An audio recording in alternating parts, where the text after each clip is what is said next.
नमस्कार दोस्तों। मैं आपका दोस्त, आपका टीचर, आपका एजुकेटर प्रकाश चौहान और आप देख रहे हैं मैग्नेट माइंड इंस्टीट्यूट के ऊपर प्रैक्टिस क्वेश्चन और PYQ।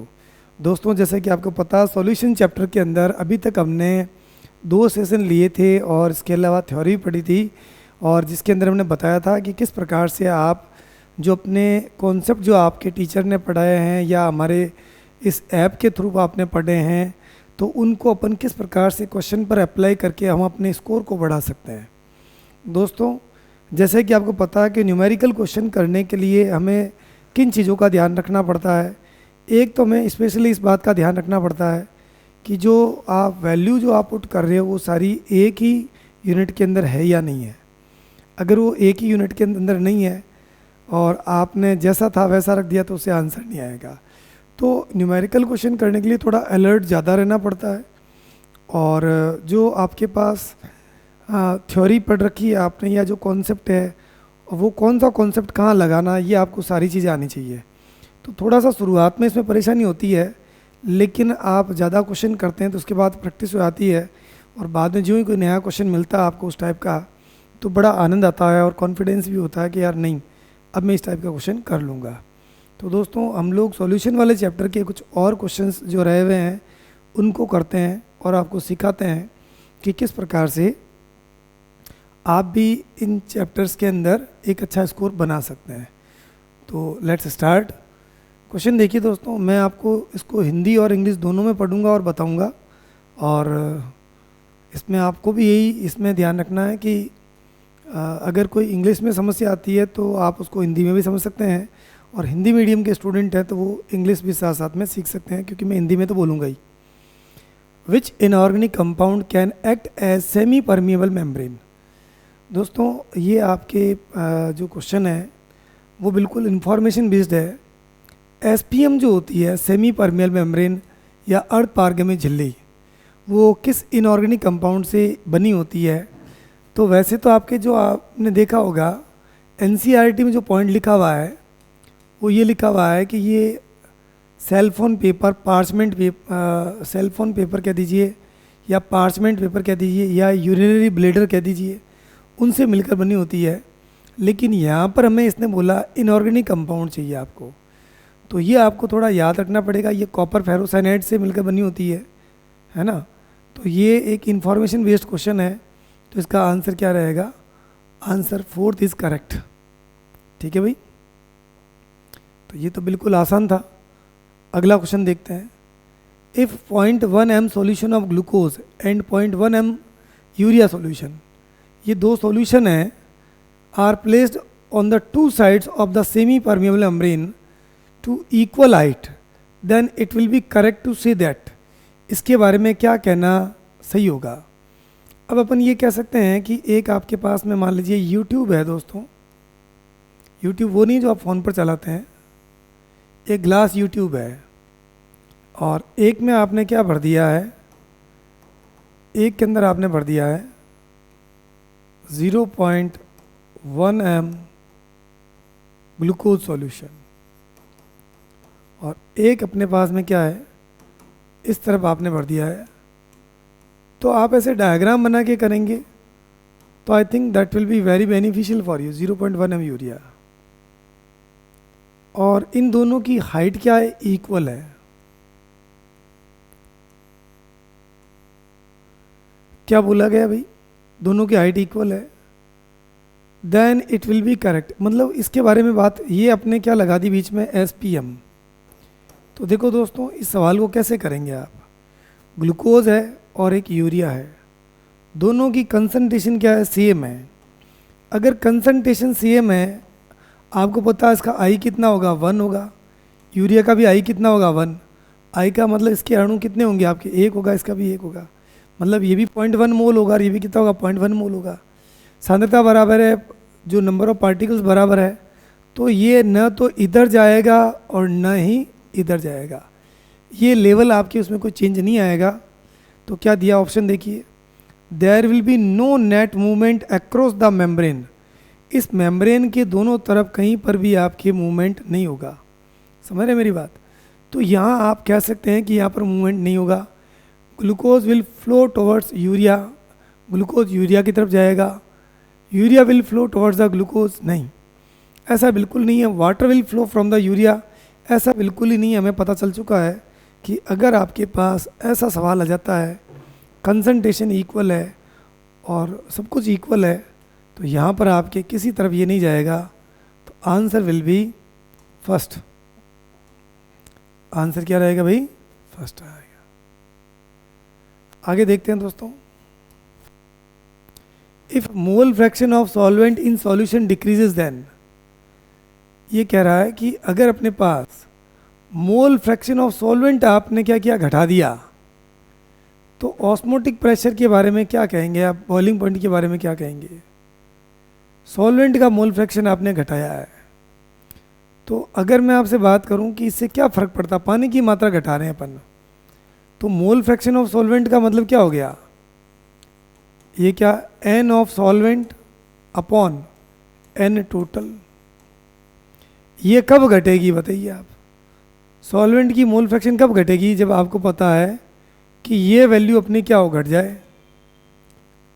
तो अगर ये घटेगा तो आपको पता है क्या चीज़ कह सकते हैं अपन, vapour pressure of solution increases. ये तो संभव ही नहीं है भाई, कैसे? वो तो आपने पानी कम कर दिया, वो तो आपके क्या होगा, डिक्रीज होगा। ये गलत बात है। Boiling point decrease, boiling point कैसे डिक्रीज हो जाएगा? पानी की मात्रा आपने कम कर दी है दोस्तों, तो आपको पता है कि सॉल्वेंट के पार्टिकल आपके सरफेस पर कम हो गए, तो और गर्म करना पड़ेगा, वो तो इंक्रीज होगा। ऑस्मोटिक प्रेशर इंक्रीजेस, एक formula pi is equal to i into C R T, और ये हो जाएगा, क्या हो जाएगा, i into W upon molar weight into R into T. पूरा नहीं लिखा मैंने, इंटू 1/v इन लीटर। तो एक्चुअल में ये वॉल्यूम ऑफ सॉल्यूशन होता है, समझ गए आप? तो आप ऑस्मोटिक प्रेशर के बारे में क्या कहेंगे? आप ये जो आपको पता, ये कम कर रहे हैं।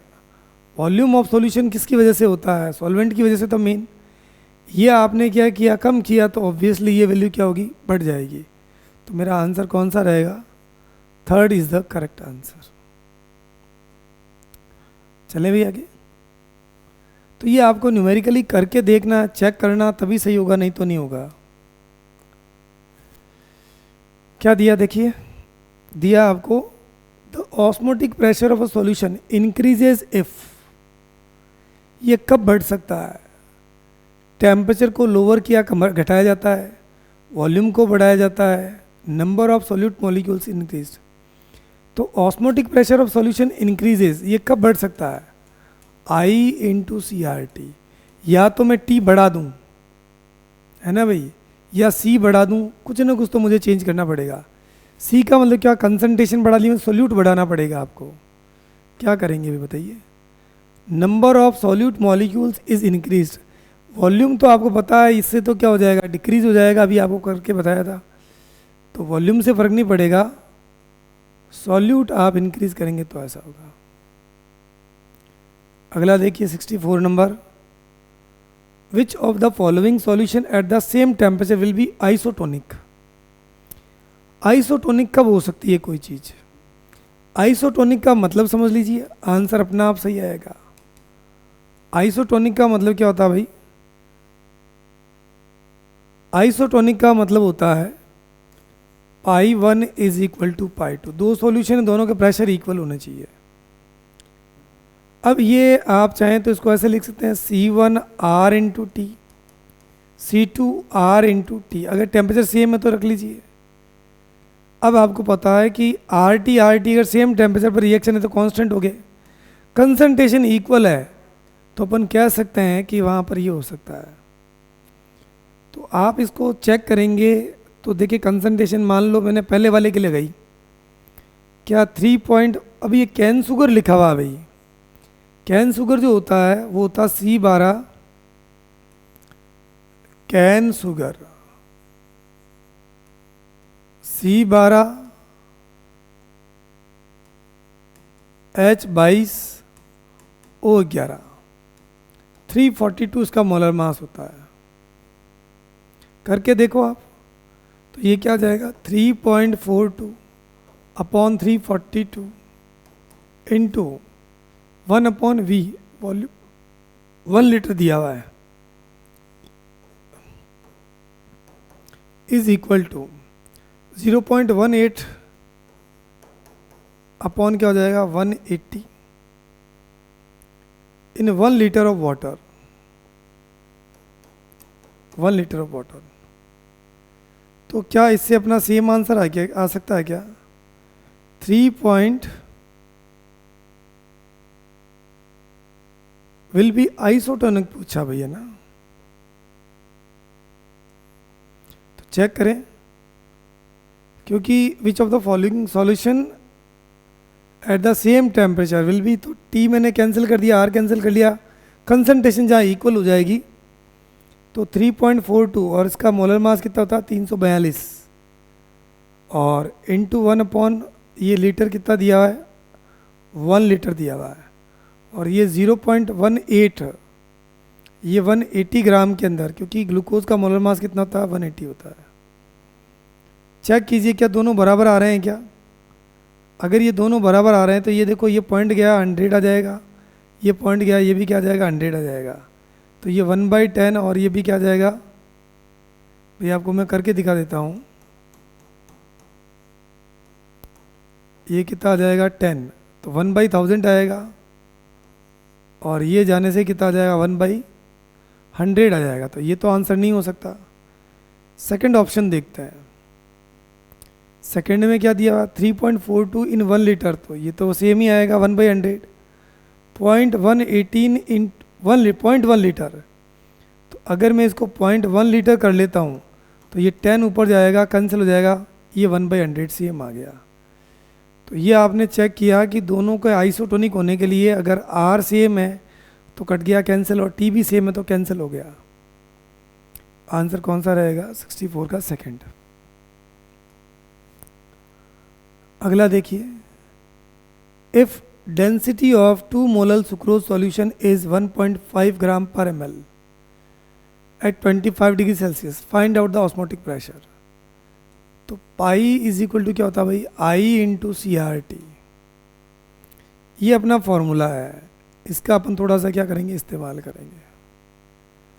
अब इसने मोलरिटी के फॉर्म में दे रखा है ये इसका, और ये मोलरिटी और ये मोलरिटी इसमें आपको निकालना पड़ेगा। सुक्रोज है तो आई की वैल्यू तो कितनी होगी 1, सी मोलरिटी हमें पता नहीं है, आर की वैल्यू क्या हो जाएगी 1/12, ठीक है भाई, और इसने 80 में पूछा तो 1/12 ही लिखेंगे, मतलब आप समझ गए होंगे, और ये 298 कैलोरी। अगर मैं मोलरिटी को ये मान लूँ कि molarity is equal to molarity, तो भी आपका आंसर आ जाएगा, ज़्यादा इसमें फड़फड़ाने की जरूरत ही नहीं है। मान ले अपन ये मान लेते हैं small m is equal to capital M, लगभग बराबर मान लेता हूँ, तो ये क्या हो गया 1 इंटू 2 इंटू, सर फिर इसका क्या मतलब हुआ, निकाल सकते हैं वैसे, मैं तो आपको एक सिंपल तरीका बता रहा हूँ भाई। ये क्या आ जाएगा 6 का इसमें भाग देंगे तो ये हो जाएगा 6 × 6 24, पीछे बच गया 5 और ये 8 है ना।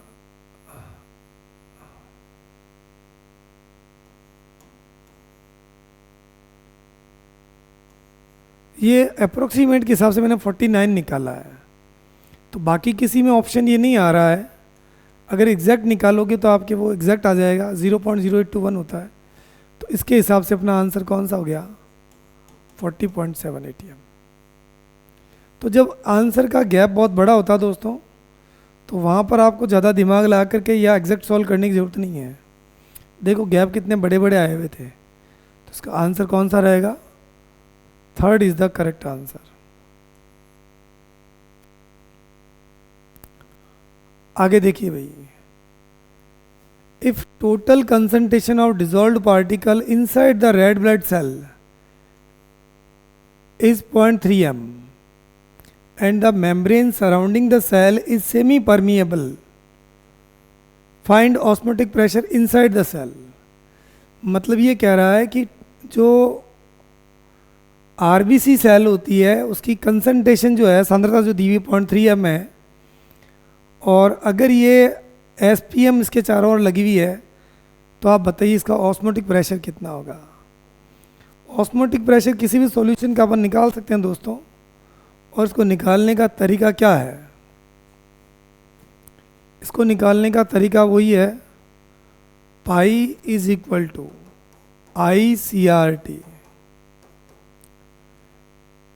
आई यहाँ पर आपको पता है जो दिया हुआ है क्या भाई, ये इसने कुछ किया नहीं है, तो अपन इसको कंसिडर ही नहीं करेंगे। ये हो जाएगा आपके 1 मान के ही करेंगे। सी कितना 0.3 m, ये भी अप्रोक्सीमेट है। आंसर ये चाहिए तो 1/12, ठीक है ना, ये सही है। टेम्परेचर अपने को दिया नहीं है, टेम्परेचर अपने को दिया नहीं है, तो मैं 298 केल्विन या रूम टेम्परेचर पर मान के ही कर रहा हूँ। ये 4 बार चला जाएगा। अगर इसको मैं काटता हूँ तो 4 7 जा 28, पीछे बच गया 1, है ना भाई, तो 7 2 जा 14, तो 72 पॉइंट समथिंग अपॉन, तो ये 72 समथिंग अपॉन 10, तो 7.2 समथिंग आएगा। यहाँ भी गैप बहुत बड़ा है, तो आप देख पा रहे हैं कि आंसर मेरा कौन सा रहेगा, आंसर विल बी फर्स्ट।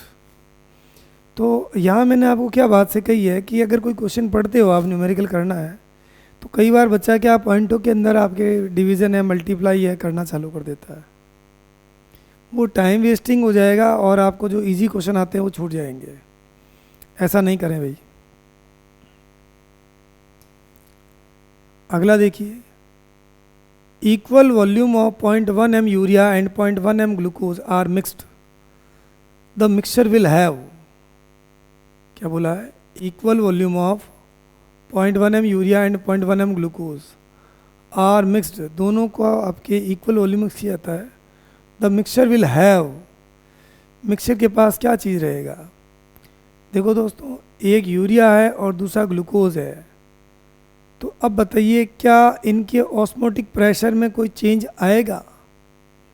अगर इक्वल वॉल्यूम लिया, दोनों की कंसंट्रेशन आप हो जाएगी, दोनों का नंबर ऑफ पार्टिकल सेम है, तो क्या फ़र्क पड़ने वाला है? तो इसका मतलब ये हो गया कि यहाँ अगर आपने इक्वल वॉल्यूम लिया, जैसे यूरिया था, यूरिया 0.1 m था, और दूसरा कौन सा है, ग्लूकोज, ये कितना 0.1 m, ये भी वॉल्यूम V है और ये भी क्या है, V है। अब दोनों को मिला दिया तो ये कंसंट्रेशन कितनी हो जाएगी, 0.05 m, और ये भी कितनी हो जाएगी, 0.05 m। तो ओवरऑल वापस कंसंट्रेशन तो कितनी हो गई, 0.1 m ही तो हुई है, उसमें कोई चेंज आ ही नहीं रहा है। तो ऑस्मोटिक प्रेशर जब कंसंट्रेशन चेंज नहीं हो रही है, तो आपको पता है ऑस्मोटिक प्रेशर में कोई चेंज नहीं आएगा। आ गया भी समझ? अगला देखिए, osmotic pressure of a solution, density इतनी दी है 1 ग्राम per ml, containing 3 gram of glucose in 60 gram of water at 15 degree Celsius इस। अगर एग्जैक्ट आंसर निकालना चाहो तो एग्जैक्ट निकाल सकते हो, और यहाँ अप्रोक्सीमेट भी दिया हुआ है, तो वो दोनों काम कर लेते हैं अपन। तो पहले अपन इसकी मोलरिटी निकाल लेते हैं। तो मोलरिटी निकालने का फॉर्मूला क्या था, given mass, molar mass into 1000 upon V इन ml। तो मैं मोलरिटी निकालता हूँ तो ग्राम में वैल्यू कितनी है ग्लूकोज की, 3 ग्राम है। मोलर मास कितना होता है भाई ग्लूकोज का, 180 इंटू 1000 अपॉन V। वॉल्यूम कितना दिया हुआ, नहीं दिया हुआ है। डेंसिटी आपके 1 ग्राम पर ml है, और 60 ग्राम वाटर के अंदर डाला भाई, तो ज़्यादा इसमें दिक्कत होने वाली नहीं है। वॉल्यूम इज इक्वल टू क्या होता है, मास इज इक्वल टू क्या होता है, वॉल्यूम इनटू डेंसिटी। तो ये मास तो आपको पता है कितना 60 ग्राम है, और 60 और ये कितना 3 ग्राम है, तो 63 हो गया अपॉन डेंसिटी, तो ये 63 आ जाएगा। अब पाई इज इक्वल टू मेरा क्या हो जाएगा, ICRT। इसको सॉल्व कीजिए आप, तो ये कैंसिल हो जाएगा और ये क्या हो जाएगा 1/6। तो ऊपर क्या हो जाएगा भाई, ये तो आई की वैल्यू तो हो गई आपके 1, सी की वैल्यू क्या हो जाएगी 100 अपॉन, ये इसको 6 इंटू 63 मैंने वापस लिख दिया है, इंटू आर। आर की वैल्यू क्या होती है 1/12।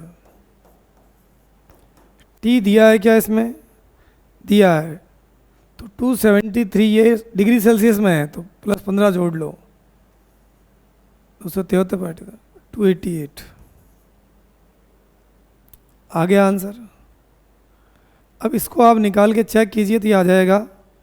मैं एक काम करता हूँ, ये कर लेता हूँ यहाँ 25 और यहाँ कर लेता हूँ मैं 3, तो ये हो जाएगा 3 से काटेंगे 9 3 जा 27, पीछे बच गया 1 और ये 6, तो ऊपर क्या हो गया 25 इंटू 96 अपॉन 6 इंटू 63। ये लगभग चला जाएगा 4 बार, और ये आपके लगभग चला जाएगा 15 चौका 60, 15 के आसपास, और 15 6.9 के आसपास आएगा। हाँ, ये हो गया 96 अपॉन 15। एग्जैक्ट मैंने नहीं निकालना चाहता हूँ, एग्जैक्ट करोगे तो एग्जैक्ट भी आ जाएगा, 15 छक्का 90, तो 6 के आसपास वाला आंसर आ जाएगा। Answer 3 is correct. तो यहाँ मैंने आपको यही सिखाया दोस्तों कि अगर कोई क्वेश्चन आ जाता है तो आप जो फॉर्मूला जानते हो उस फॉर्मूले का इस्तेमाल करो। फॉर्मूला तो ये वाला है, और ये आपके इसके अंदर क्या निकाला मैंने, सी निकाल लिया, उसको पुट कर दो, आपके आंसर आ जाएगा। तो ये टाइम बचाने के हिसाब से मैंने आपको अप्रोक्सीमेशन लिया है, तो ये 6 पॉइंट समथिंग आंसर आ रहा था। आगे आंसर 3 करेक्ट है।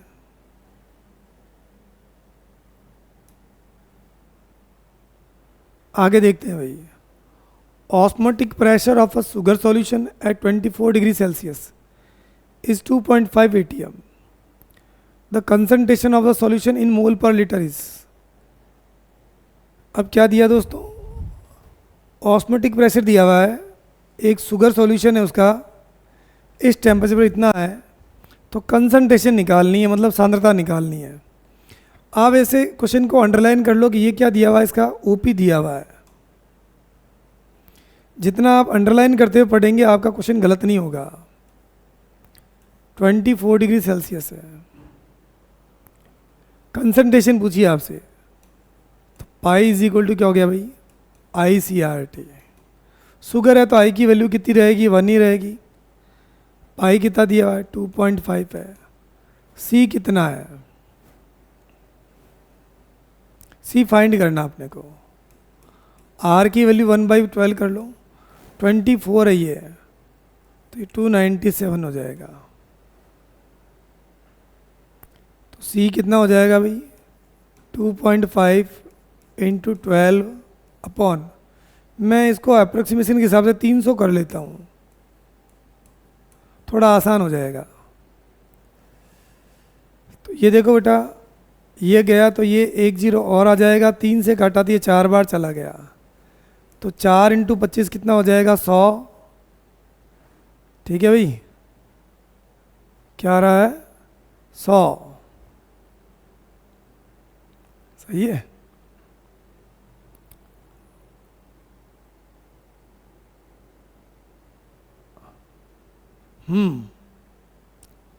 अपॉन क्या हो जाएगा ये 1000,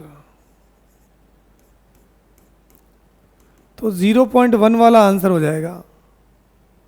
तो 0.1 वाला आंसर कौन सा अपना, 4th। तो ये तरीके होते हैं दोस्तों ऐसे क्वेश्चन करने के लिए कि भाई आप कैसे, गैप ज़्यादा दिया हुआ, देखो ये 0.1 है, 1 है, मतलब सिर्फ पॉइंटों का ही अंतर है और कुछ नहीं बताऊँ आपको।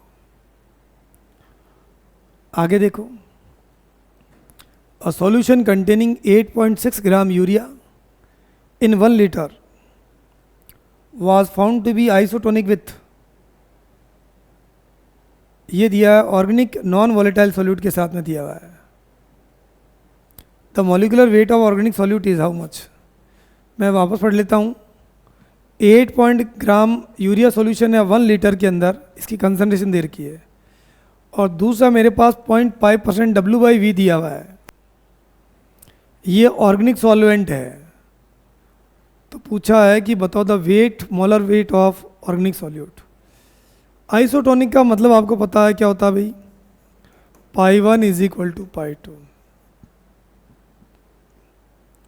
अब ये आपको पता है C1RT C2RT, ये कैंसिल हो गया, तो ये 8.6 ग्राम है यूरिया, मोलर मास कितना हो गया 61 लीटर में। ये कितना दिया 0.5% है, ये मतलब 0.5 ग्राम 100 ml में घुला हुआ है।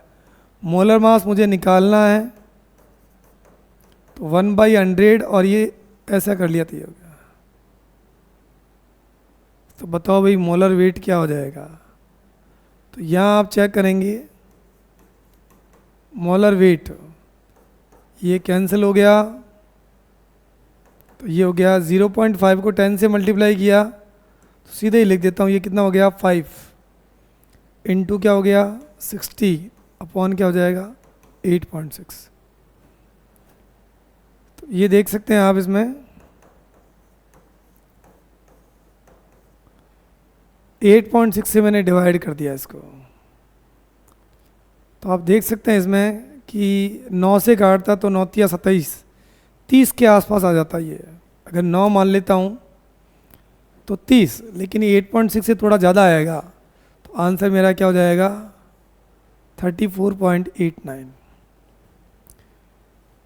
अगला देखिए दोस्तों, if 6.84% W/V solution of cane sugar is isotonic with the 1.52% W/V solution of thiocarbamide, then the molecular weight of thiocarbamide। ये सेम वैसे ही क्वेश्चन है जो अभी किया है, मैं इसको क्लीन कर देता हूँ, यहीं पर समझाएंगे ज़्यादा अच्छा रहेगा।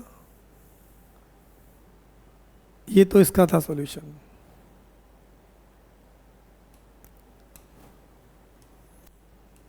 यहाँ भी वही C1 और C2 को बराबर कर लेना है। आइसोटोनिक बोला है इसने 6.84 W/V, ये कैन शुगर है, ये 342 हो गया, ये 1000 और ये परसेंट है तो ये 100 ml में है।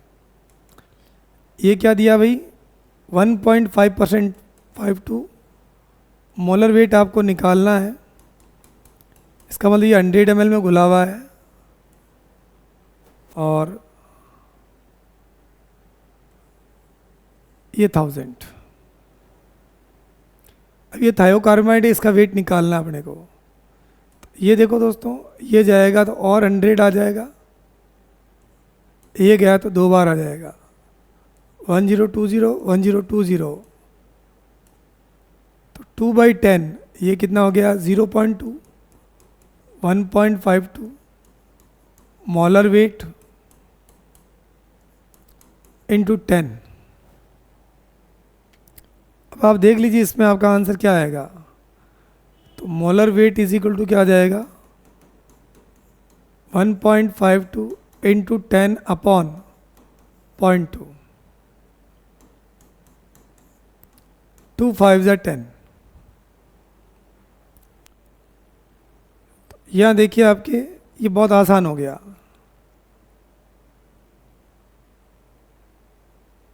इसको मल्टीप्लाई करके देखिए क्या आ रहा है आंसर। ये आपके 50 हो गया, 50 का 1.5 गुना, और ये 2 6 अंतर आएगा। Is the correct answer. तो इसका आंसर क्या हो जाएगा भाई 76 इज द करेक्ट आंसर। 71 वाला हो गया। तो यहाँ दोस्तों मैंने आपको सिखा दिया है कि in what way you can solve your question 71 72 देखिए आप, क्या दिया है? अ solution containing 500 gram of A protein per litre. देखो मैं आपको फिर एक ही बात कह रहा हूँ, एक ही टाइप के क्वेश्चन है, अगर आप ज़्यादा करेंगे तो ज़्यादा अच्छा अभ्यास होगा और ज़्यादा महारत हासिल होगी। तो यहाँ आपको मैं पूरा बता रहा हूँ कि किस प्रकार से आप ये कर सकते हैं। A solution containing 500 gram of a protein per litre is isotonic with us containing 3.42 gram of sucrose per litre the molar mass of protein. ये उसी टाइप का क्वेश्चन है, सब कुछ सेम कंडीशन है, तो यहाँ मैं टाइम ख़राब नहीं करूँगा आपका। ये आपको पता है कि जो ग्राम में मात्रा कितनी है, 500 ग्राम है। मोलर वेट आपको निकालना है और ये 1/v मतलब 1 लीटर हो गया। दूसरा वाला क्या हो गया? 3.42, मोलर वेट 342 होता है और ये भी कितने में? 1 लीटर में। ये गया 100 आ जाएगा, ये कैंसिल हो गया, तो मोलर वेट मेरा कितना आ जाएगा बताओ भाई? सिंपल सी बात है, ये आ जाएगा 500 इंटू 100, 50,000 ग्राम पर मोल के आसपास। Fourth is correct. आगे देखिए, अब कोई दिया 2 डैश करके आपके वैकेंट स्पेस दिया हुआ है। Injection are dissolve in water, water containing salt at particular. अच्छा ये एक स्पेस, 2 नहीं है, एक ही है और एक ही है। Concentration that matches here A B C refers to. देखो बेटा,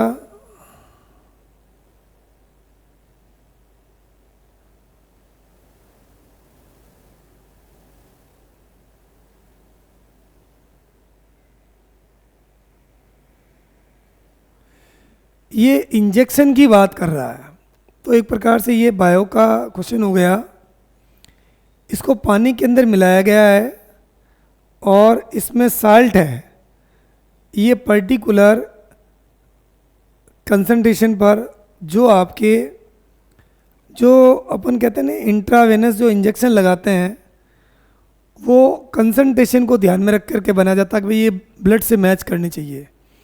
तो इसमें तो ये सामने दिख रहा है इंट्रावेनस इंजेक्शन, ठीक है ना भाई, अंतःशिरा जो लगाया जाता है। आर डिजॉल्व, ये लिखा हुआ आपके एनसीईआरटी में, इन वाटर कंटेनिंग साल्ट, ठीक है ना, at a particular ionic concentration. B यहाँ पर क्या आ जाएगा?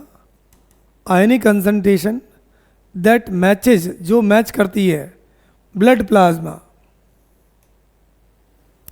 तो ये तो आपको इंफॉर्मेशन बेस्ड ही था, तो ज़्यादा इसमें कुछ रामायण थी नहीं। 73 का आंसर कौन सा रहेगा? फर्स्ट। 74 देखिए भाई,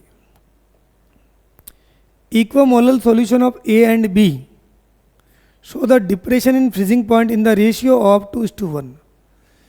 अब देखो भाई, एक तो अपने पास में क्या है? A है और दूसरा कौन सा? B है। इक्वोमोलल, मान लीजिए ये अगर 0.1 m है तो ये भी क्या होगा? 0.1 मोलल ही होगा। और ये क्या रखा है? Depression in freezing point in the ratio of. अब इनके जो डेल्टा TF का जो रेशियो दिया हुआ है वो 2 है और ये कितना है? 1 है, ये डबल है इसका। तो अब ये पूछा गया है if A remains in the normal state, A के बारे में क्या बोला गया है कि ये नॉर्मल स्टेट में है। B will be in which state? अगर ये 1 है और ये 2 है, इसका डबल आया हुआ है, मतलब ये 1 है तो वो कितना आ रहा है? आधा आ रहा है। तो इसका मतलब आई चेंज हो रहा है क्योंकि कंसंट्रेशन तो सेम है, क्योंकि डेल्टा TF जो होता है I into KF into molality, ये सेम, तो डिपेंड किस पर करेगा? I पर डिपेंड करेगा। अगर यहाँ पर ये डबल आ रहा है तो इसका मतलब कणों की संख्या ज़्यादा है, और यहाँ कणों की संख्या क्या है, कम है। इसका मतलब यहाँ डिसोसिएशन हो रहा है और यहाँ पर क्या हो रहा है, एसोसिएशन हो रहा है। तो आंसर मेरा कौन सा हो जाएगा, एसोसिएटेड या संगुणित होना। ठीक है भाई। तो ऐसे आपको ऐसे पूरा ऐसे ग्राफिक्स बनाते हुए या आउटलाइन बनाते हुए फिर कीजिए आप, मज़ा आएगा क्वेश्चन करने का। चलें आगे।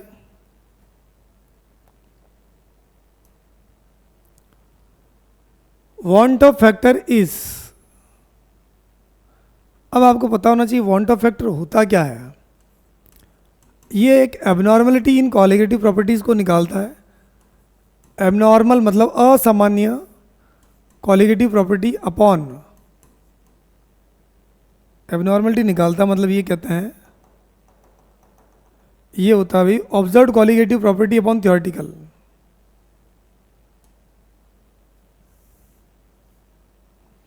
ये छोटी छोटी बातें याद होनी चाहिए। ये होती है ऑब्जर्व्ड मतलब प्रेक्षित कॉलिगेटिव प्रॉपर्टी, प्रेक्षित अणुसंख्यक गुणधर्म अपॉन थ्योरेटिकल कॉलिगेटिव प्रॉपर्टी या अणुसंख्यक गुणधर्म। अब ये कह रहा है कि इसकी वैल्यू जो होती है 3 होती है। आई या तो 1 हो सकता है, 1 से ज़्यादा हो सकता है, या 1 से कम हो सकता है। जब संगुणन या वियोजन नहीं होता है तो आई का मान 1 होगा, वियोजन होगा तो 1 से ज़्यादा होगा, संगुणन होगा तो क्या हो जाएगा, 1 से कम होगा। बिल्कुल थ्योरी का और नॉर्मल सा क्वेश्चन है। तो इसने कहा less than 1 in case of association, सही बात है। अगर यहाँ है तो ये एसोसिएशन मतलब क्या हो गया, संगुणन, और ये मोर देन 1 है इसका मतलब क्या हो गया, डिसोसिएशन। तो your answer will be what, 4th। आगे देखिए, the want of factor I for a dilute solution of K3FeCnO6। इसका वांट ऑफ फैक्टर निकालना है, इसको लिख दीजिए आप खोल करके, इसको तोड़िए आप। तो 3K प्लस FeCnO6 माइनस का 3, तो आई क्या हो जाएगा भाई, कणों की संख्या देखो आपकी कितनी हो जाएगी, 3 और 1 कितनी है, 4। क्योंकि आई क्या होता है, ऑब्जर्व्ड मोल अपॉन थ्योरेटिकल मोल। थ्योरेटिकली तो 1 ही लिया यार, ऑब्जर्व कितना हो रहा है अपने को, 4 हो रहा है। डिसोसिएशन हो रहा है, आई की वैल्यू 1 से ज़्यादा आ गई। आगे पढ़ते हैं। The experimental molecular weight of an electrolyte will always be less than its calculated value because the value of want of factor I is, देखो बेटा, experimental molecular weight of an electrolyte is always less than its calculated value।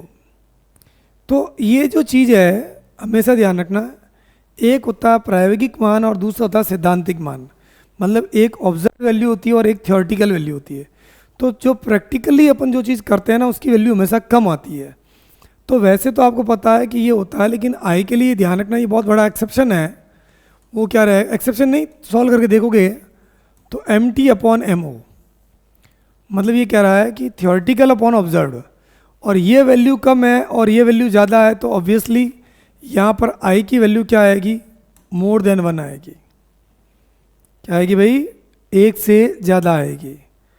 तो ये पूछा है इसने, प्रायोगिक जो अणुभार दिया हुआ है और एक आपके पास ये जो दिया हुआ है ये कम दिया गया है, ये कम है और ये ज़्यादा है, तो इसका मतलब आई का मान क्या आएगा, 1 से ज़्यादा। तो ऐसे अपन 1 बाई 1 करके कर सकते हैं। आगे देखो, the want of factor I for a dilute aqueous solution of glucose. Want of factor पूछा गया है dilute aqueous solution of glucose के लिए कितना आएगा। तो आपको पता है ग्लूकोज को डिसोशिएट होता ही नहीं है, तो वहाँ पर जो ऑब्जर्व मोल होगा वही थ्योरेटिकल मोल होगा, तो वहाँ पर ये वैल्यू कितनी आएगी भाई, 1 आएगी। तो जो नॉन इलेक्ट्रोलाइट होते हैं, जो विद्युत अनअपघट्य होते हैं, अब नॉन इलेक्ट्रोलाइट कोई भी दे दो, कोई ज़रूरी नहीं कि ग्लूकोज दें आपको, चाहे वो ग्लूकोज दे दें, सुक्रोज दे दें, यूरिया दे दें, है ना भाई, या बेंजीन दे दें, ये तो ऑर्गेनिक सॉल्वेंट टाइप है, तो इनके लिए आई की वैल्यू हमेशा क्या रहेगी, CCl4 दे दें, 1 ही आएगी। आगे देखते हैं, osmotic pressure of 0.585% WIV NaCl solution at 27 degree Celsius. कर लोगे ये तो, फिर भी हम करके बताते हैं आपको। ये पाई इज इक्वल टू आई का मान तो एक ही रहे, अच्छा आई का मान अब एक नहीं रहेगा भाई, आई का मान यहाँ पर आपके अब कितना रहेगा, अलग आ गया ये क्वेश्चन। NaCl को तोड़ोगे तो ये 2 आयनों टूटेगा, तो 2 हो जाएगा, इनटू सी कितना दिया हुआ है 0.585, ठीक है, अपॉन मोलर मास कितना होता है 58.5, वॉल्यूम कितना परसेंटेज पर 100 ml हो गया, तो ये 1000 करना पड़ेगा मेरे को। आर की वैल्यू 1/12 है, और टेम्परेचर कितना हो गया भाई 300 केल्विन। सॉल्व आउट कर लो, ये 1020 ठीक है, ये 3 1 जा 3 3 4 जा 12, ये 4 बार चला गया, 4 को काटेंगे 100 है, तो यहाँ कितना आ जाएगा 25 हो जाएगा। ये गया, ये कितना आ जाएगा 1 2 3, ये गया कितना आ गया 10, ये 100 बच जाएगा, ये भी कैंसिल हो गया, तो बच क्या गया अपने पास 2 इंटू ये हो गया 10 इंटू 25 अपॉन क्या भाई 100 ही है, तो 25 दूना 50 अपॉन 10, तो ये आपके लगभग कितना आ रहा है 5 आ रहा है। ये पड़ा आपका आंसर। तो यहाँ इससे उलझना नहीं है, जिस तरीके से मैं कर रहा हूँ वैसे ही करना है, आ जाएगा आंसर। इसमें ध्यान क्या रखना था, NaCl था, तो इसके लिए आई की वैल्यू कितनी लिखी मैंने 2 लिखी है। आगे देखिए, the substance A when dissolved in solvent B shows the molecular mass corresponding to A3, the want of factor will be। देखो दोस्तों, ये A था, इस A से क्या हो गया, ये A3 हो गया, एसोसिएट हो रहा है, मतलब अगर ये ऑब्जर्व्ड मोल पहले 1 था, तो अब आपके थ्योरेटिकल मोल कितना हो जाएगा 1/3 हो जाएगा। तो वांट ऑफ फैक्टर क्या, ये पहले 1 था, अब ये 1/3, तो आई क्या हो जाएगा 1/3 upon 1। Answer 4th is correct.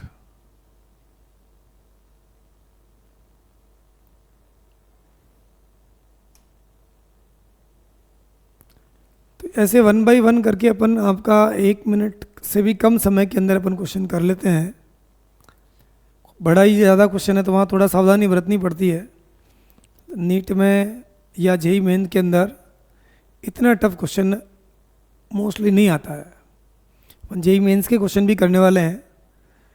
The ratio of the value of any colligative property for KCl solution to that for sugar solution is nearly. KCl solution है दोस्तों और शुगर सॉल्यूशन है, तो KCl को अगर आप तोड़ोगे तो ये क्या बनाएगा K प्लस और Cl माइनस, I की वैल्यू 2 हो गई। और शुगर सॉल्यूशन है उसके लिए अभी बताया था I की वैल्यू क्या होगी 1 होगी। तो डबल किसकी हो जाएगी, कॉलिगेटिव प्रॉपर्टी तो I पर डिपेंडेंट है, क्योंकि ये फॉर्मूला जो अपन लिखते हैं ना कॉलिगेटिव अणुसंख्यक गुणधर्म, अगर ये भी लिखा तो ये क्या IKB इंटू मोलैलिटी है, इसका मतलब डेल्टा TB का डायरेक्ट लिंक किसके साथ में है, I के साथ है। This is correct answer.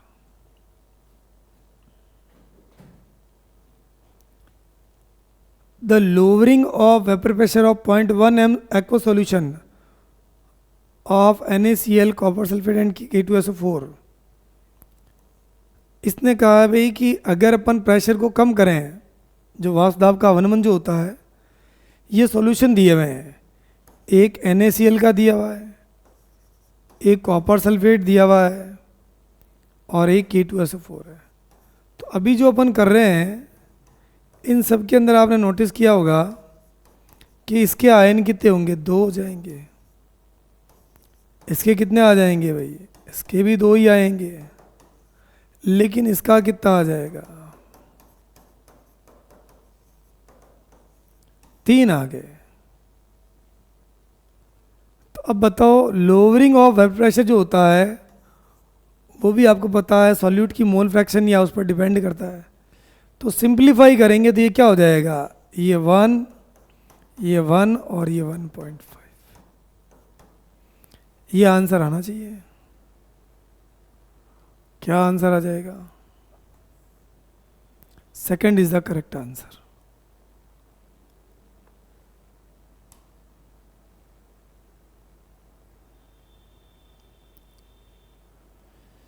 Freezing point of 1 molar NaCl solution. अब देखो जो बेसिक है उसी का इस्तेमाल करेंगे। तो बताओ इसमें freezing point of 1 molar NaCl, तो मोलरिटी जो मेरे को दी हुई है वो 1m है। NaCl क्या हो जाएगा, Na प्लस और Cl माइनस। आई की वैल्यू कितनी हो गई, 2 हो गई। इसकी 100% आयोनाइज हो रहा है। तो इसने तो पूछा ये फ्रीजिंग पॉइंट, तो delta TF is equal to क्या हो गया, I into KF into molarity. आई की वैल्यू 2, KF की वैल्यू कितनी आ जाएगी 1.86, मोलरिटी कितनी हो जाएगी भाई, ये 1 है।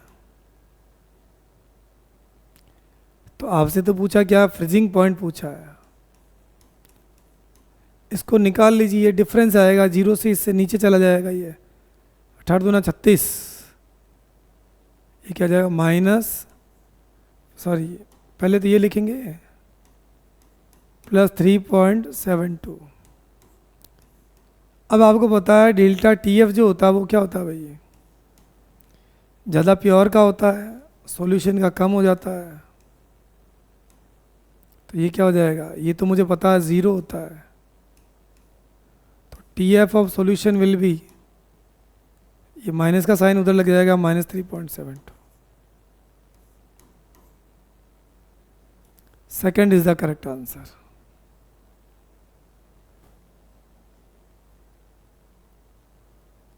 The molar elevation constant of water is 0.51. The boiling point of 0.1 molar aqueous solution NaCl solution is nearly. ये दिया बॉइलिंग पॉइंट पूछा भाई, 0.1 मोलर एक्वा सॉल्यूशन है। ये किसका है, NaCl का है। तो NaCl है तो आपको पता है कि यहाँ पर डेल्टा TB जो होता है वो I, तो यहाँ थोड़ा सा अपने को ध्यान रखना पड़ेगा कि ये क्या हो जाएगा, delta TB is equal to I into KB into molarity. आई की वैल्यू कितनी है भाई, आई बताओ, NaCl है ना, तो ये 2 हो जाएगी।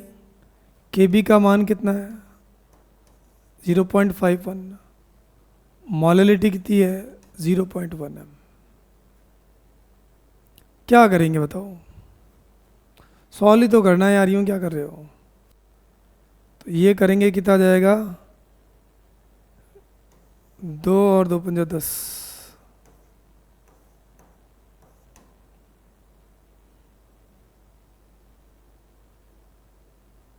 0.1 से बढ़ जाएगा, क्योंकि डेल्टा TB जो होता है ये मुझे पता होना चाहिए।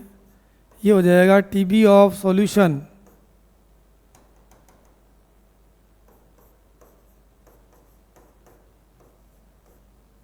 Minus TB।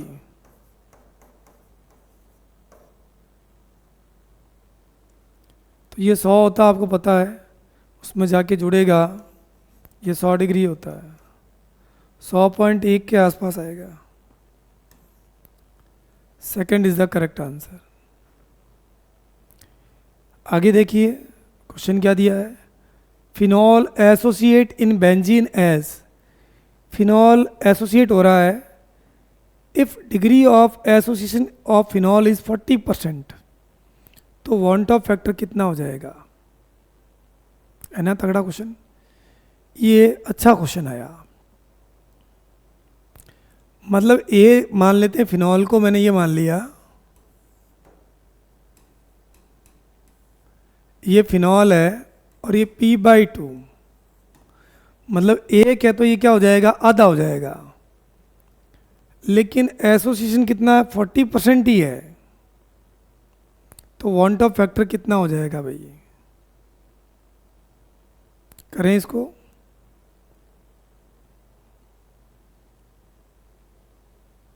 कर सकते हो आप। अब ऑब्जर्व्ड मोल कितने होंगे? मान लीजिए ये एक था, तो शुरुआत में ये क्या था? 0 था। अगर इसका एसोसिएट हुआ अल्फा पार्ट, तो ये अल्फा भाई क्या हो जाएगा? 2 हो जाएगा। अब यहाँ अल्फा की वैल्यू मेरे को कितनी दी है? 40%, तो 1 माइनस 0.4 और ये 0.4/2, तो आंसर क्या हो जाएगा? 0.6 और ये क्या आ गया? 0.2। तो टोटल मोल मेरे पास कितने आ गए? 0.8 आ गया। तो आपको पता आई क्या होता है? ऑब्जर्व्ड मोल कितना? 0.8।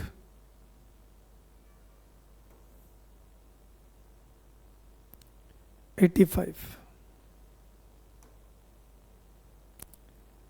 86 देखिए, the value of observed and calculated molar weight of calcium nitrate are respectively. अब कैल्शियम नाइट्रेट जो होता है Ca+2 NO3-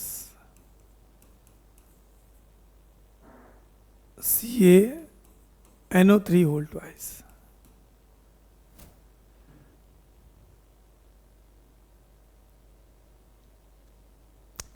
क्या पूछा भाई आपसे?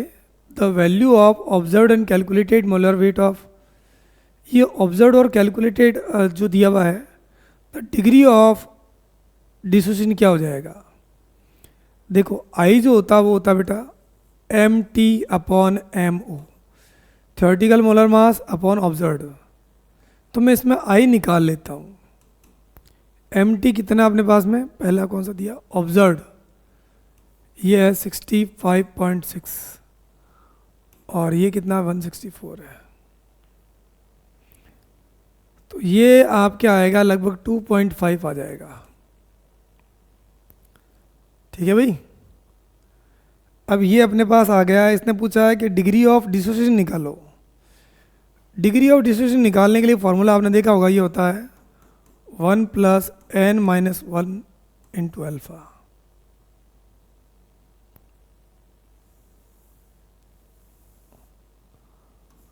I is equal to 1 + n-1 × alpha. ये वैल्यू 2.5 है, ये इधर आएगा क्या हो जाएगा? -1। n की वैल्यू कितनी हो जाएगी?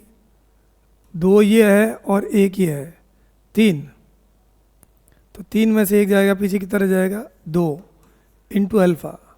तो अल्फा और क्या हो जाएगा? 2.5 - 1, 1.5/2, 0.75। परसेंटेज में पूछे तो ये कितना हो जाएगा? 75%। ये फॉर्मूला आपको लिखवा रखा है। आई जब डिसोशिएट होता है, ये भी भी दूंगा मैं आपको, ये कैसे निकालते हैं। जब कोई मॉलिक्यूल डिसोशिएट होता है तो अपन आई कैसे निकालते हैं? जैसे AN था से Na बन रहा है, तो माना कि शुरुआत में 1 था तो ये 0 था, इसका अल्फा टूटा तो ये कितना बचेगा? N-अल्फा। तो शेष कितना हो गया? 1 - अल्फा और ये क्या हो गया? N-अल्फा। टोटल जोड़ो तो क्या हो जाएगा? टोटल हो गया 1 - अल्फा प्लस क्या आ गया? N-अल्फा। तो आई मेरे पास क्या आ जाएगा? ये ऑब्जर्व्ड कितना है? 1 - अल्फा प्लस N-अल्फा, शुरुआत में कितना था? 1, तो जोड़ा तो वापस क्या आ जाएगा? ये पड़ा, अल्फा कॉमन आ गया तो अंदर क्या हो जाएगा? n-1। यही चीज़ है, थ्योरी का पार्ट है, हमने पढ़ाया है। ऐप पर जाके आप क्लास देखिए, आपको मिल जाएगा ये। आगे देखिए क्या दिया है, a is equal to 0.004 m solution of Na2SO4 is isotonic with a 0.01 m solution of glucose at the 25 degree Celsius temperature. The degree of distribution of N2SO4. कितना टूटेगा भाई, ये सवाल है. देखो दोस्तों, सवाल करने का तरीका यही है कि आप जब क्वेश्चन करें तो इसमें आइसोटोनिक दिया गया है. तो एक तो है Na2SO4 और दूसरा मेरे पास क्या आ गया, ये देखिए आप, ग्लूकोज. तो मैं क्या कर लेता हूँ, दोनों को कंसंट्रेशन बराबर कर लेता हूँ. मतलब आई तो अलग अलग है ना, तो ये आपके हो गया पाई 1, ये लिख देता हूँ मैं पाई 1. ये किसका हो गया, Na2SO4 का. और पाई 2 जो है मैंने किसका ले लिया, ग्लूकोज का. अब आपको पता है इसमें ये हो जाएगा I1 CRT और ये हो जाएगा I2 CRT. C2 कर लेता हूँ. RT तो कैंसिल हो गया आपका, I कैंसिल नहीं हो सकता क्योंकि एक तरफ ग्लूकोज है दूसरी तरफ Na2SO4 है. तो मैं ग्लूकोज के लिए देखूँ तो ये कितना दिया भाई, ये दिया हुआ अपने पास में I2 तो इसका एक ही रहेगा. कंसंट्रेशन कितनी है, 0.01 है. और यहाँ I मुझे निकालना है, कंसंट्रेशन कितनी दी हुई है, 0.004. सही है भाई. तो मैं I निकाल लेता हूँ यहाँ पर. I कितना हो जाएगा, 0.01 अपॉन 0.004. इसको सॉल्व करेंगे तो ये आपके 1000 और ये 100, ये 2.5 आ जाएगा, 10/4. तो अगर ये 10/4 आ गया तो अब अपना काम आसान हो गया. आपको पता अगर ये आता तो अल्फा हमने देखो अभी निकाला था. ये देखो अगर आई की वैल्यू 2.5 है तो आपने देख लिया Na2SO4 है, इसमें आपको पता n का वैल्यू कितना आएगा, 2 मोल Na प्लस SO4 - 2, तो 3 ही तो आएगा. तो सेम देखो इसके बाद में ये देखो 2 in 1 काम हो गया अपना. तो अल्फा कितना आएगा, इससे 0.75 आएगा. तो आंसर मेरा कौन सा है, 3rd इज करेक्ट. तो इस तरीके से अपन कोई भी क्वेश्चन कर सकते हैं, बशर्ते हमें पता हो कि आप कर क्या रहे हो या करना कैसे है. थोड़ा बहुत तो दिमाग लगाना ही पड़ेगा भाई. चलूँ आगे. ये क्वेश्चन आप सोचिए, तब तक मैं पानी पी लेता हूँ. बताइए क्या दिया हुआ है. 5.8% weight by volume of NaCl will exert an osmotic pressure closest to which one of the following. ये जो प्रेशर डालेगा ये किसके बराबर रहेगा, 5.8% of weight by volume NaCl.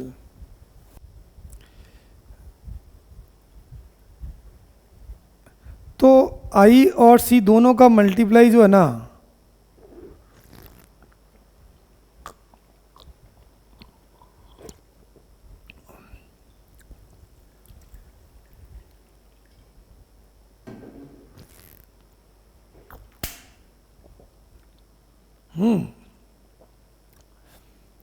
तो ये NaCl है, ये टूटेगा तो क्या बनाएगा, Na प्लस और Cl माइनस. I की वैल्यू कितनी हो गई, 2. तो इसका अगर मैं पाई निकालूं, I इंटू CRT, ये क्या है 5.8, 58.5 होता है, लेकिन अपन मान लेते हैं, चलो ये ले लेते हैं. C की वैल्यू नहीं दिया तो भी वो कटना आना तो वही है. और ये क्या हो जाएगा भाई, वॉल्यूम कितना है, 100 ml मान लेते हैं परसेंटेज में, और ये R इंटू टी. तो ये अगर आप सॉल्व करेंगे तो ये वैल्यू किसके बराबर आएगी, तो ये तो आपके हो जाएगा 10 बार चला गया, ये 1000 आपके कैंसिल हो जाएगा नीचे ऊपर. तो R इंटू टी आ गया मेरा, पाई 1 आ गया. तो मेरा पाई 2 क्या रहेगा, क्या पूछा है, पाई 2 बताइए क्या रहेगा.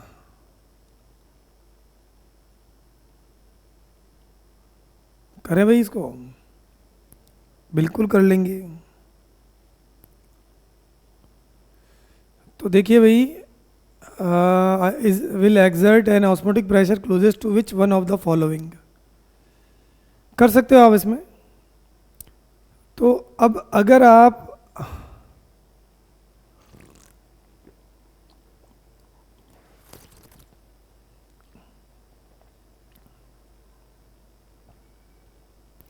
किसके बराबर रहेगा ये,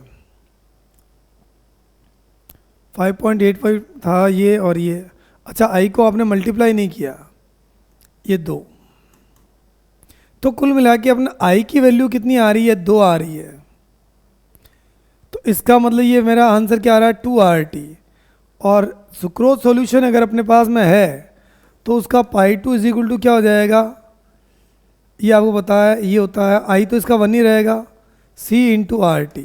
तो ये तो कॉमन आ गया, आई की वैल्यू 1 आ गई, तो C बराबर मुझे कितना रखना पड़ेगा, 2m करना पड़ेगा। तो ये अपने आंसर किस में दिया हुआ है, 3rd में। आगे देखो भाई, which salt shows the maximum osmotic pressure in its 1m solution. Maximum OP किस में दिखेगा ऑफ इट्स 1m सॉल्यूशन। तो आपको पता है पाई जो होता है वो I/CRT, कंसंट्रेशन ज़्यादा हो आई ज़्यादा हो, तो कंसंट्रेशन तो आपके लगभग इक्वल मान लेते हैं अपन। तो इसमें देखिए आप, इसके आयन कितने बनेंगे, 2 आयन बनेंगे, 2 मोल। इसके कितने बनेंगे, 3 बनेंगे। इसके कितने बनेंगे, 3। और ये जो अमोनियम फॉस्फेट है NH4 होल थ्राइस PO4, इसको तोड़िए आप, तो ये बनाएगा 3 mole of ammonium ion plus PO4-3। तो ये आपने देखा, ये कितने आयन हो गए भाई, 4 मोल आयन आ गए। Answer 3rd is correct. ठीक है, तो देख रहे हैं आप कि किस तरीके से अपन कोई भी क्वेश्चन कर पा रहे हैं। 90 देखो भाई, which solution will exert highest osmotic pressure. Highest osmotic pressure कौन शो करेगा, तो ये भी आपको पता है जिसमें नंबर ऑफ आयन ज़्यादा हो, क्योंकि पाई समानुपाती, या तो आई ले लो CRT, ये जो भी है, तो मैं आई के साथ जाऊंगा। ये देखो, ग्लूकोज का आई कितना होगा, 1 होगा। यूरिया का आई कितना होगा, 1 होगा। NaCl का आई कितना होगा, 2 होगा। एलम, एलम आपको पता, पोटास एलम ये होता है, K2SO4 dot Al2SO4 whole thrice 24H2O। तो इसमें सबसे ज़्यादा आयन मिलेंगे, लगभग 8 मोल आयन मिल जाएंगे अपने को। तोड़ के देखोगे तो आपके क्या हो जाएगा, कैसे भी मिल गए भाई, पोटेशियम के 2 मोल, सल्फेट का 1 मोल, ये एल के नीचे 2 लिखा हुआ था, 2Al+3 plus 3 mole of SO4-2। 2, 3, 5 और 3 कितना हो गया, 8 मोल आयन। 8 मोल आयन।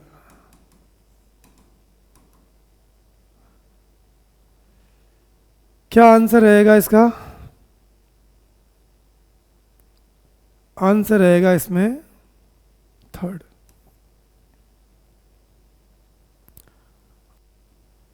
ए प्रभु, आगे देखो, which is the correct relation between osmotic pressure of 0.1 m NaCl solution and 0.1 m Na2SO4 solution. NaCl का 0.1 m है और Na2SO4 का, तो इसका मतलब आयनों की संख्या ही तो चेक करनी है अपने को। तो जो NaCl है भाई, इसका I कितना है, 2 है। और जो Na2SO4 है, इसका I कितना आएगा, 3 आएगा, क्योंकि 2 आयन ही है और 1 आयन ही है। तो बताओ क्या करूं मैं इसमें, the osmotic pressure of Na2 is less than, ये देखो, तो इसका क्या रहेगा, ज़्यादा रहेगा। क्यों, क्योंकि आयनों की संख्या कितनी है, 3 है, और यहाँ कितनी है भाई, 2 है। तो मेरा आंसर कौन सा रहेगा, 2nd is the correct answer. तो आंसर ढूंढना पड़ेगा आपको, डायरेक्ट तो ऐसे मिलने वाला नहीं है।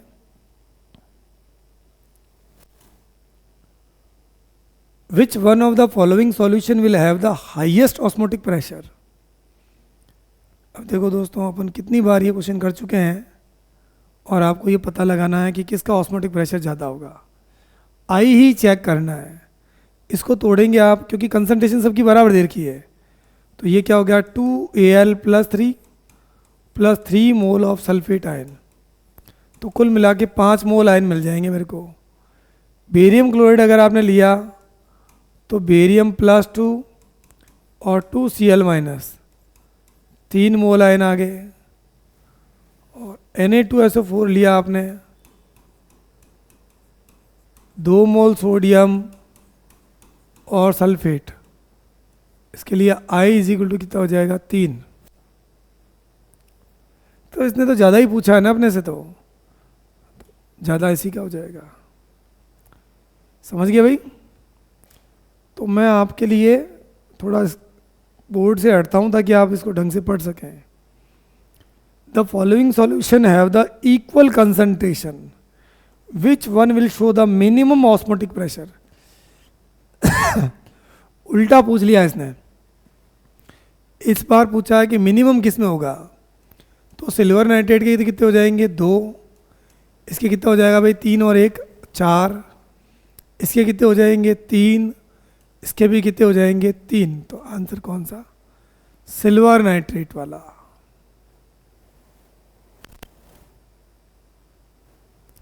अब देखो दोस्तों, ऐसे क्वेश्चन बड़े अजीबोगरीब क्वेश्चन है ये, लेकिन इसमें भी बेस अगर आपके पास है तो उत्तर एकदम सही। इक्विमोलर मतलब इसमें क्या हो गया, कंसंट्रेशन क्या हो गई, सेम है।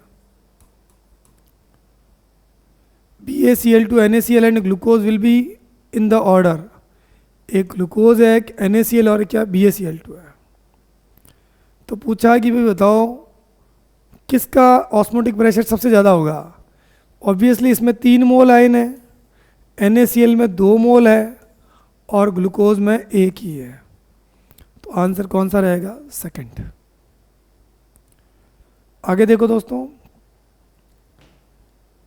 क्या दिया है, which one of the following pairs of solution will be expected to be isotonic under the same condition.